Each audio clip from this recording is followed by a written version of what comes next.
Before starting the video, I would like to tell you something about IBPSguide.com. In their website, they provide a daily free question which help you to boost your preparation either for banking or SSC examination. Also, you can check out their test series which has high standard question with a detailed solution, and at the end of each test, we provide with smart analysis that how well you performed, which are the area you must work on, and also test series are available in both language, that is Hindi as well as English. It is accessible on both desktop as well as mobile app, whichever suits on you. For more information, you can visit estore.ibpsguide.com. Now let's move towards our video.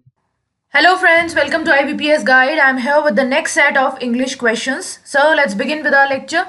So the rules for this lecture is, below is a given passage. So I have divided this passage into sentences so that it would be easy for you to solve each and every question. Some sentences begin with a number and some words are highlighted in bold. Now one of the highlighted words is grammatically incorrect. तो एक word जो है highlighted words दे रखे हैं आपको 4 हर एक sentence में, हर एक passage के हर एक sentence में. तो उसमें इस 4 वर्ड्स में से एक वर्ड इतना गलत है कि वो पूरे सेंटेंस को ग्रामेटिकली इनकरेक्ट बना रहा है. तो हमें वो वर्ड जो है ऑप्शन से चूज करना है. Okay, so let's begin. The first question is, in line with the digital India initiative, the government has developed 3 online portals to make easier the export of farm products from India and reduce transaction cost. तो digital India initiative के चलते, what is the meaning of initiative? Initiative is ability to assess and initiate things independently. किसी चीज की पहल करना, किसी चीज को स्टार्ट करना, वो होता है digital initiative. So digital India initiative के तहत जो गवर्नमेंट है उसने 3 ऑनलाइन पोर्टल जो है वो स्टार्ट किए हैं, जिससे जो फार्म प्रोडक्ट्स इंडिया से जाते हैं बाहर, एक्सपोर्ट होते हैं, वो ईजी हो गया है. ट्रांजेक्शन कॉस्ट जो है वो भी कम हो गई है. Potential for agricultural and food export will get a great boost due to these digital initiatives. तो इन डिजिटल इनिशिएटिव्स के थ्रू जो एग्रीकल्चरल और फूड एक्सपोर्ट का जो पोटेंशियल है उसको एक बहुत बढ़ावा मिलेगा, बूस्ट मिलेगा. Commerce and industry minister Suresh Prabhu said while launch the portals on Tuesday. तो जब वो पोर्टल्स लॉन्च कर रहे थे ट्यूसडे को, तो लॉन्च करते वक्त जो इंडस्ट्री मिनिस्टर है सुरेश प्रभु, उन्होंने ये बात कही. तो लॉन्च करते वक्त मतलब कंटिन्यूअस प्रोसेस था. So we will put the gerund that is ing. So it will be launching. So he said while launching the portals. तो पोर्टल्स लॉन्च करते वक्त उन्होंने ये बात कही. So the incorrect word is launch because it should be replaced with launching. Okay, now next is the digital platforms developed by the Export Inspection Council was integrated the entire export food chain by linking primary production, chain catch, aquaculture pond, dairy farms and apiaries. तो जो digital platforms हैं जिन्हें किसने develop किया है? Export inspection council develop कर चुकी है ऑलरेडी. तो डेवलप्ड सही हो जाएगा हमारा. सो नहीं, अब यह है कि digital platforms was integrated the entire export food chain. तो इसने कहा कि पूरी की पूरी जो एक्सपोर्ट फूड चेन है उसे ये इंटीग्रेट कर रहा है. सो इट हैज इंटीग्रेटेड या इट हैव इंटीग्रेटेड, इस तरह से लिखते हैं. तो डिजिटल प्लेटफॉर्म्स हैं, बहुत सारे हैं, मल्टीपल हैं, प्लूरल है, तो हम इसको हैव लगाएंगे, हैज नहीं. अगर यहाँ पे डिजिटल प्लेटफॉर्म होता so we have used has. Okay, so the digital platforms developed by the Export Inspection Council have integrated the entire export food chain by linking, किस को लिंक किया है? प्राइमरी प्रोडक्शन को, चेन कैच को, aquaculture pond को, dairy farms को और एपियरीज को. So the wrong word is was. It should be replaced with have. So the correct answer is B. Okay, now next is, the council is the official export certificate body of the government and it has developed the portals for credible inspection and certification and to strengthen the confidence on Indian produce. तो council जो है वो एक official export certificate. अब certificate तो क्या होता है? हमारा जो प्रमाण पत्र होता है. अब कोई काउंसिल सर्टिफिकेट तो हो नहीं सकती है, सर्टिफिकेशन बॉडी जरूर हो सकती है. ठीक है, सर्टिफिकेट बॉडी कोई वर्ड नहीं बनेगा. सर्टिफिकेशन जो सर्टिफाई करती है किसी चीज को, उसको हम कह सकते हैं. So the council is the official export certification body of the government और इसने बहुत सारे पोर्टल्स डेवलप किए हैं जिससे इंस्पेक्शन जो है वो क्रेडिबल तरीके से हो. Credible means able to be believed, जो विश्वसनीय होता है वो. And certification and to strengthen the confidence on Indian produce. तो इंडिया में जो भी चीज प्रोड्यूस हो रही है उसको हम इंडियन प्रोड्यूस या इंडियन प्रोडक्ट्स भी बोल सकते हैं. इंडियन प्रोड्यूस भी एक सही वर्ड है. तो इंडियन प्रोड्यूस पे कॉन्फिडेंस को बढ़ाने के लिए क्रेडिबल इंस्पेक्शन और सर्टिफिकेशन हो, इसके लिए पोर्टल्स जो है वो डेवलप किए गए हैं as per an official release. ना promoting exports is very important. अब एक्सपोर्ट्स को प्रमोट करना बहुत ज्यादा जरूरी है. It will help promote and protect brand India. तो ये किस चीज में हेल्प करेगा? सो इट इज फ्यूचर, तो इसीलिए विल जो है वो एकदम करेक्ट रहेगा. तो ये प्रमोट करने में और जो ब्रांड इंडिया है उसे प्रोटेक्ट करने में हेल्प करेगा. Okay, so the wrong word is certificate. It should be replaced with certification. So it is a certification body, not a certificate body. Now, next is processing units, testing laboratories, official controls and exports will have complete traceable. So what is the meaning of traceable? Traceable is able to be found or discovered, जिसको हम trace कर सकते हैं. लेकिन we are here talking about that processing units should have complete traceability.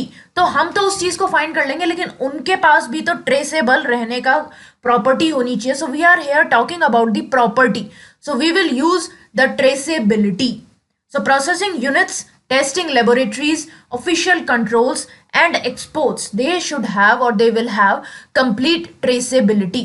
One lab, one assessment portal provides unified approach to all stakeholders like accreditation bodies, regulators and laboratories by bringing them together on a common platform to aid simplified procedures. तो एक lab, एक assessment portal जो है उसने क्या provide करवाएगा? जितने भी स्टेक होल्डर्स हैं, चाहे वो एक्रेडिटेशन बॉडीज हों, चाहे रेगुलेटर्स हों, चाहे लेबोरेटरीज हों, उन सबको एक यूनिफाइड अप्रोच, मतलब एक साथ आ जाएंगे, वो सब यूनिफाई हो जाएंगे. और ब्रिंगिंग देम, अब ये प्लूरल है, एक्रेडिटेशन बॉडीज, रेगुलेटर्स, तो हम यहाँ पे देम यूज किया है, इट तो यूज किया नहीं है, तो ये भी करेक्ट हो जाएगा. On a common platform to aid simplified procedure, जिससे जो सिंप्लीफाइड प्रोसीजर्स हैं उन्हें हेल्प मिल सके. What is the meaning of accreditation? Accreditation is official certification, जिसको हम हिंदी में बोलते हैं मान्यता प्राप्त करते हैं कहीं से, उसको हम बोलते हैं accreditation. So the wrong word is traceable, this one. So it should be replaced with traceability. Okay, traceability. Trace होने की ability. Now, next question is the export alert monitoring portal monitors non-compliances raised by importing countries. तो जो export alert monitoring portal है वो क्या करेगा? जो भी अगर आप नॉन कंप्लायंस कर रहे हो, कंप्लायंस मतलब एक्शन और fact of complying with a wish और कमांड, किसी चीज को पालन कर रहे हो, किसी चीज को फॉलो करना, उसको हम बोलते हैं. तो अगर आप नॉन फॉलो कर रहे हो, नॉन कंप्लायंस से अगर आपका काम चल रहा है इंपोर्टिंग कंट्रीज, तो वो उस चीज को मॉनिटर करेगा, उस चीज को देखेगा कि कहाँ कहाँ पे कंप्लायंस जो है वो नहीं दिखा रहा है, कहाँ कहाँ पे पालन नहीं हो रहा है. The portal will enable monitoring of alerts and action taken by multiple organizations involved in initial certification in the food safety and biosecurity and analyzing the trend, understanding the trade barriers to reduce the alerts and enhance the export trade. तो इसमें क्या होगा? ये portal किस चीज के लिए होगा कि जितने भी अलर्ट्स वगैरह या एक्शन जो अलग अलग ऑर्गेनाइजेशंस ले रही हैं वो मॉनिटर कर सकेगा. तो द पोर्टल विल इनेबल, वो उसको इतना सशक्तिकरण करेगा, उसको इतनी पावर देगा कि ये पोर्टल इस तरह से काम कर सके. ठीक है. अब मल्टीपल ऑर्गेनाइजेशन, या तो यहाँ पे हम ऐसे लिखते हैं कि विच आर इन्वॉल्व. ठीक है. अब विचार भी नहीं है हमारे पास और इन्वॉल्व नहीं लिख सकते हैं हम सिर्फ. सो जो मल्टीपल ऑर्गेनाइजेशन इन्वॉल्व है इनिशियल सर्टिफिकेशन में ऑलरेडी, तो वो पास्ट हो गया, सो दे आर इन्वॉल्व. ठीक है. So the multiple organization involved in initial certification in the food safety and biosecurity and analyzing the trend, understanding the trade barriers to reduce the alerts and enhance the export trade. तो हमें जो trade barriers है उन्हें समझना होगा, उन्हें समझते हुए हमें ये सब काम करना होगा. So the involved word should be replaced with involved. ठीक है. तो involved से हम इसको रिप्लेस कर देंगे. Now let's move to the next question. The next question is Indian stocks could weaken this week. तो इस हफ्ते जो इंडिया के स्टॉक्स हैं वो हो सकता है कमजोर हो जाएं, mirroring the weaknesses in global markets because global markets are weakening up, so the effect could be on Indian stocks too. तो मिररिंग मतलब उसी के जैसा, तो ग्लोबल मार्केट्स में कमी आ रही है, वीकनेस आ रही है, तो हो सकता है इंडियन स्टॉक्स भी नीचे गिर जाएं। Now, why there is weakness in global markets? So global markets slumped on account of an uncertainty in the US Japan's Nikkei 225, this is an index, tumbled 5% on Tuesday following an overnight fall of 2% in Wall Street, triggered by US President Donald Trump's attack on the US Central Bank and a government shutdown in Washington. तो ये सब क्यों हुआ? क्योंकि US में जो है uncertainty हो रही है बहुत ज्यादा। जापान का जो निक्की 225 है वो 5% नीचे गिर गया। क्यों? क्योंकि जो वॉल स्ट्रीट है वहां पे 2% का रातों रात जो है कमी आ गई। ठीक है, ओवरनाइट फॉल हो गया 2% का। अब ऐसा क्यों हुआ? क्योंकि यूएस प्रेसिडेंट डोनाल्ड ट्रंप ने कुछ यूएस सेंट्रल बैंक पे कुछ अटैक किया था, तो उसकी वजह से वो ट्रिगर किया उन्होंने, इसीलिए ये काम हो गया। तो ऑलरेडी ये चीज हो चुकी है। Okay, it is in the past tense, so we will write triggered. So जो चीज जो ओवरनाइट फॉल है वो यूएस प्रेसिडेंट ने ट्रिगर किया और उसकी वजह से 5% का जो है निक्की 225 में गिरावट आ गई। Okay, so the wrong word will be trigger, so we have to replace trigger with triggered. Okay, then next is markets in India, Hong Kong, South Korea and Australia were closed on Tuesday on account of Christmas. तो market जो थे वो सब closed थे। अब वर क्योंकि past हो चुका है ये, और प्लूरल है क्योंकि मार्केट्स है, सब्जेक्ट जो है वो प्लूरल है, so this one will be the correct. तो ये सही है कि they were closed on Tuesday on account of Christmas. Then Indian markets locked in losses for the third consecutive session on Monday. तो इंडियन मार्केट्स में बहुत सारे losses जो है वो रजिस्टर हुए थर्ड कंसेक्यूटिव सेशन मंडे, यानी कि लगातार तीसरे दिन मंडे को, with the Sensex and Nifty down 0.8% each, जिसमें सेंसेक्स और निफ्टी जो है वो दोनों ही 0.8% से नीचे चले गए। They have slip nearly 3% during the period. तो ये चीज हो चुकी है, हमने पढ़ लिया ना कि मंडे को एक कॉन्जिक्यूटिव सेशन हुआ और वो लोग नीचे चले गए हैं, ऑलरेडी ये स्लिप उन्होंने रजिस्टर कर लिया है, तो दे हैव स्लिप्ड, ठीक है, nearly 3% during the period. So it is also in the past tense, so we will write slipped in place of slip. So the wrong word is this one, that is slip. So they have slipped nearly 3% during the period. इस period में वो लोग 3% तक गिर चुके हैं। Now, next is the weakness in the local stock market was preceded by 7 consecutive sessions of gains that saw the markets gaining over 4%, aided by lower oil prices, government's recapitalization measure for public sector banks, Reserve Bank of India's liquidity boost measures and appointment of new governor at the Indian Central Bank. जो weakness है local stock market में जो आई है, उसमें क्या हुआ था, उससे पहले 7 ऐसे सेशन आए थे कंसेक्यूटिव लगातार। प्रीसीडेड मतलब पहले आना, सक्सीड मतलब उसके बाद आना किसी चीज के, सो जिसमें गेन हुआ था और मार्केट जो है वो लगभग 4% की मतलब गेनिंग दिख रही थी, उनमें 4% का गेन दिखाई दे रहा था। तो 100 भी सही है, विल 100 या विल सी नहीं आ सकता क्योंकि ये पास्ट में हो चुका है, गेन पास्ट में हुआ था, अभी तो लॉस हो रहा है।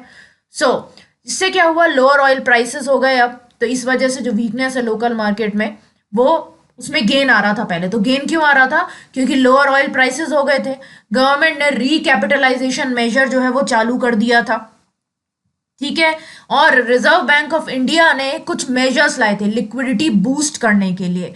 तो what will the measures be called?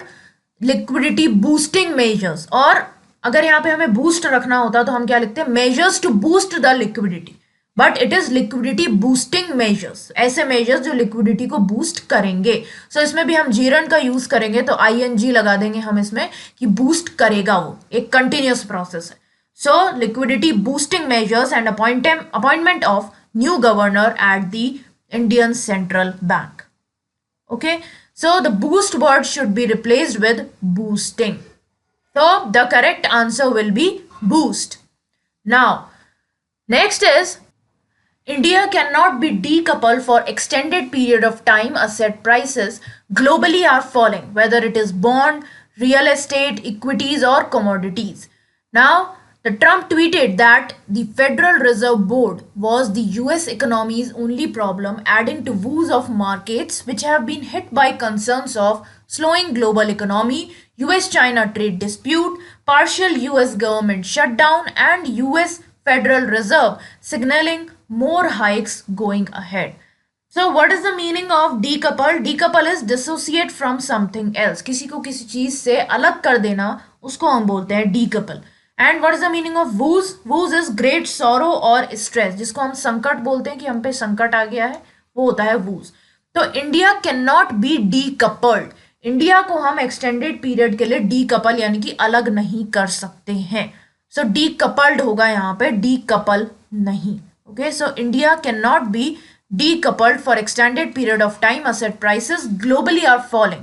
चाहे वो बॉन्ड हो, चाहे वो रियल एस्टेट हो, चाहे वो इक्विटी हो, चाहे वो कमोडिटी हो. इसलिए हम इसको यहाँ पे इट लगा रहे हैं क्योंकि हमने वेदर यूज किया है. ठीक है, इसलिए हम इट लगा रहे हैं. हालांकि बहुत सारी चीजें हैं यहाँ पे, but we are using it because हम एक चीज एक बार में बोल रहे हैं, whether it is a bond, whether it is real estate और इक्विटी और कमोडिटी. इसीलिए एंड नहीं लग रहा है और लग रहा है. ओके, नाउ वोज एकदम सही है. Adding to woes of markets which have been hit by, क्योंकि वोज का और कुछ नहीं, वो हो सकता है, वो अलग चीज है. वोज जो है वो होता है संकट या ग्रेट सॉरो. बहुत सारे मार्केट्स हैं तो उनके वोज होंगे. अगर मार्केट होता तो उसका वो हो जाता, VWOE. ओके, बट मार्केट्स हैं तो उन सबके अलग अलग संकट हैं. Then hit by concerns of global economy, slowing global economy, US-China trade dispute, partial US government shutdown, इन सब की वजह से जो मार्केट्स हैं उनके संकट बढ़ गए हैं. और US फेडरल रिजर्व जो है वो ये भी बोल रहा है, सिग्नल दे रहा है, ये तो कंटिन्यूस प्रोसेस है, इट इज सिग्नलिंग, इसलिए हमने इसमें ING लगाया है. तो सिग्नल दे रहा है कि वो और भी ज्यादा हाइक जो है वो करने वाला है, बढ़ाने वाला है. So the correct answer will be decouple because it should be replaced with decoupled. Now, next and the last question is, last week the US central bank raised rates, prompting Trump to call it a greater economic threat than China. News reports said Trump asked about the possible of firing US Fed Chief Jerome Powell. तो last week US central bank ने rates जो है वो raise कर दी. तो last week it is in the past tense, so raised is correct. और it अगर फ्यूचर में होता तो it will raise rates, but it has raised already, it has raised rates and this has prompted Trump to call it a greater economic threat than China. और इसी की वजह से ट्रम्प जो है उनको ये कहने पर मजबूर होना पड़ा कि चाइना से भी ज्यादा बड़ी इकोनॉमिक थ्रेट है ये. न्यूज रिपोर्ट्स में बोला गया that Trump asked about the possible of firing. तो possible is not a correct word for this sentence. तो Trump ask about the possibility, कि क्या पॉसिबिलिटी है कि हम फेडरल चीफ जो है यूएस के, उन्हें फायर कर सकते हैं, उन्हें अपनी पोजीशन से हटा सकते हैं. ठीक है, तो पॉसिबल नहीं होगा. सो ये हम बोल सकते हैं that news report said that Trump asked whether it is possible to fire US Fed chief Jerome Powell. इस तरह से हम पॉसिबल को यूज कर सकते हैं, but asked about the possibility of firing will be the correct word here. Okay, so we have to replace possible with possibility. So these were the 10 questions for today's session. I hope आप लोगों को सारे जो भी चीज़ है कि grammar कैसे इसमें करेक्ट थी, इनकरेक्ट थी, वो समझ में आ गया होगा. If you have any doubts, you can ask me in the comment section below. और गाइज आप लोगों को समझ में आ गया होगा, मैं बिल्कुल होप करती हूँ, और आपको लेक्चर्स अच्छे भी लग रहे होंगे. तो लाइक कर देना, शेयर करना अपने फ्रेंड्स के साथ, चैनल को सब्सक्राइब कर देना, और सब्सक्राइब करने के बाद जो बेल आइकन है उसे दबा देना, जिससे आप लोगों को नोटिफिकेशन मिल जाएगा जैसे ही वीडियो अपलोड होगा. सो आज के लिए बस इतना ही. That's all for today guys. Thanks for watching. Have a nice day.